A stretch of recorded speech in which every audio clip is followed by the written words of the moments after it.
ये हूँ आम फैमिली। हाय फ्रेंड्स, जय जगन्नाथ। वेलकम करुच्ची मोर आउ एक मिनी ब्लॉग को। सबुदिन भली आज भी सका उठी घर कम लगी पड़ी। काम सारी ब्रश कर खाई नहीं। मु प्रथम ब्लॉग रे कही आम परिवार रे किए किए अच्छा देखी बोली। चलतु आज आम परिवार देखी।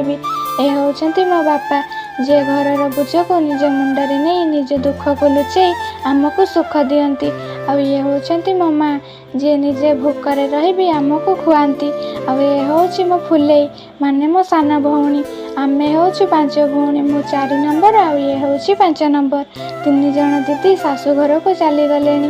भाई नाही बोली भाउज भी नाहंती, तेणु घरर सबु काम मते ही करने को पड़े, कारण मो माँ भी आउ पारु नाहंती।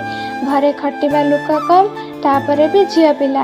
भाई नाही बोली घर चलेबा केते जे कष्ट ताहा केवल माँ बापा ही जानिछंती। ताहेले आजिर मिनी ब्लॉग को एठी रखुछि। देखा हबो आउ एक मिनी ब्लॉग रे।